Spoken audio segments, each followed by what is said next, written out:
Hello, I'm Caleb Graber, and today I'm proposing a four-step plan to introduce GMOs on Kansas State's campus. We will start by addressing some public concerns about GMOs, then we will talk in detail about the plan. Finally, we will address some costs and benefits of this plan as it is implemented on campus. Our goal is to not change people's eating habits, but make them feel like it is acceptable to do so. I believe that this plan is essential for long-term sustainable agriculture and feeding the world by 2050. The current situation. The current situation with this topic is very controversial. First off, the population is increasing exponentially. According to an article by National Geographic, the population is estimated to be up to 9 billion people by 2050.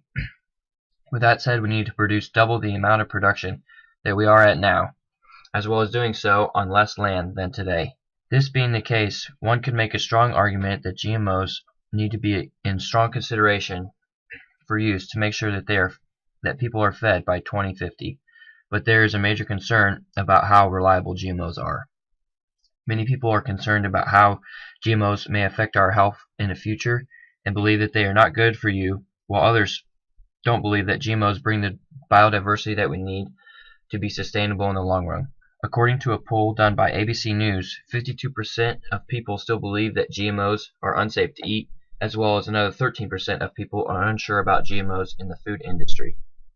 We, as an agricultural university, need to step up to the plate to address these issues. This plan is a step in the right direction to informing the public how GMOs may be able to feed the world by 2050.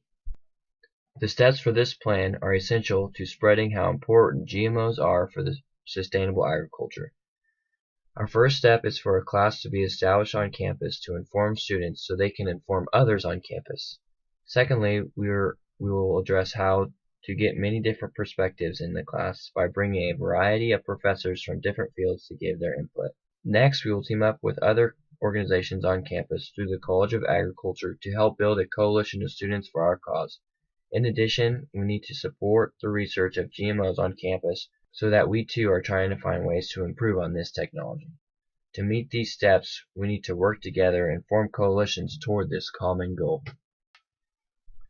Step 1. Start a class on campus concerning GMOs.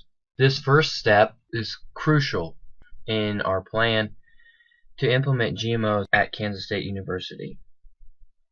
The class is intended to be very interactive, more interactive than usual, and it's supposed to educate students on GMOs, how they're handled in the market, as well as the science behind them.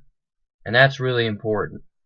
The science behind the GMOs is what's going to really drive the GMOs to be successful and be accepted by many consumers.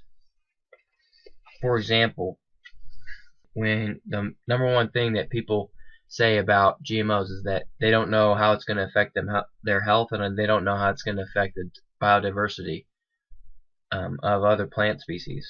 And we really need to get down to brass tacks when it comes to GMOs, so we can inform the public that they are safe and they are going to be okay, in the future. And we need to educate students to do that on campus. When students are taught in class many things and they're instructed to take notes on things and they see what's going on in the labs, it's really easy for students to get involved with this and feel the hype and understand where this is coming from.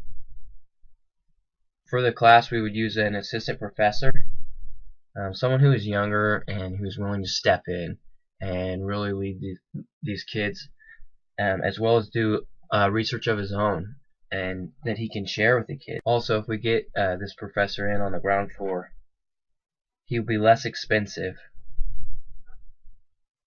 He needs to be out of the Department of Agronomy though, so he can do his research, but he also can educate the kids on what exactly he needs to tell them as far as safety and biodiversity goes, and he can just really get down to it, as I was saying before.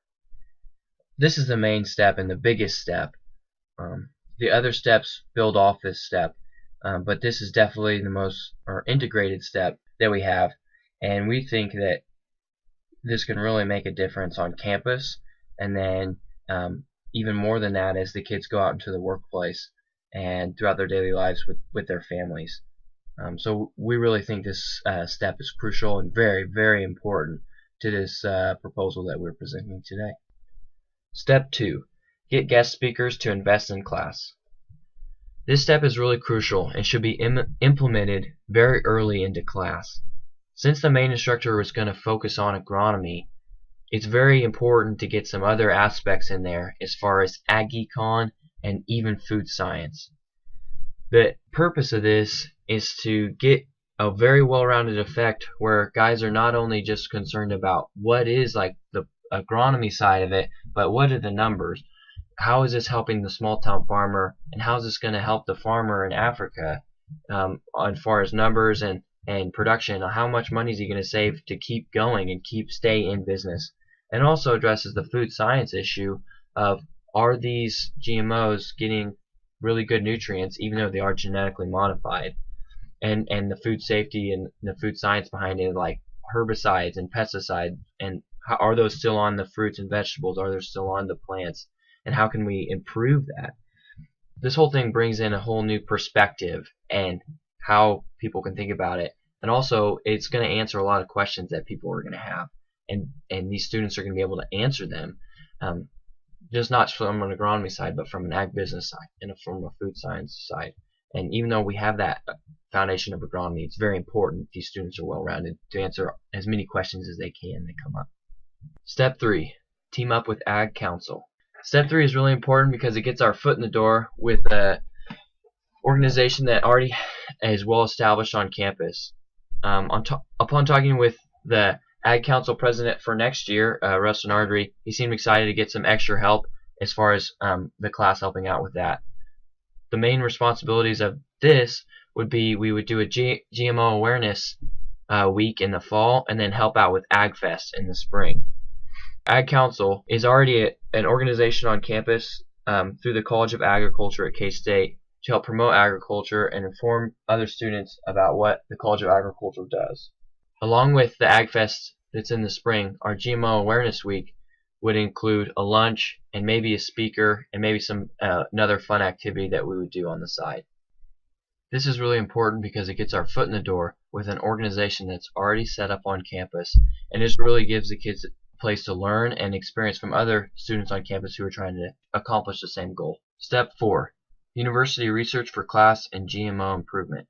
This crucial and final step is where the university really steps up to the plate on the issue. With the university researching about GMOs, along with the assistant professor who is teaching this class, researching GMOs and bringing that to the class, it just really helps the university and the class really establish themselves as, hey, we are looking at GMOs, we're trying to improve GMOs, we support GMOs, but we're trying to make them better. And this just really rounds out a whole, okay, this is K-State's plan, not just the class's plan, not just a bunch of students' plan. This is K-State's doing. And that's really important. That ties it all together. Personnel and qualifications.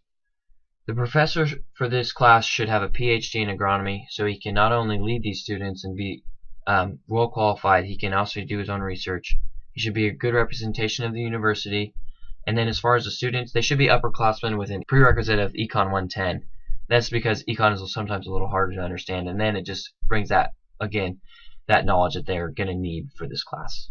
Costs and benefits. There are many costs and benefits to this proposal, with the costs being pretty high, but in my opinion, the benefits outweigh the costs by a lot. With the benefits, you get about $8,223 for a 30-student class, and you get to spread the awareness of GMOs to the world, and that alone is worth a lot more than the costs. The average professor salary is $83,624. That's the average. So if you start out with the assistant professor, you get $60,136 average salary, which the cost per hour is about $28.91. And with GMO Week at $4,500, that cost is going to add a little bit. But in my opinion, this is a proposal that we need to take seriously, and we really need to implement this on campus. Like I said, Kansas State is a well-respected university and has a great ag program. And if we implement this now, it'll really show the world that we mean business. Thank you for your time, and have a great day.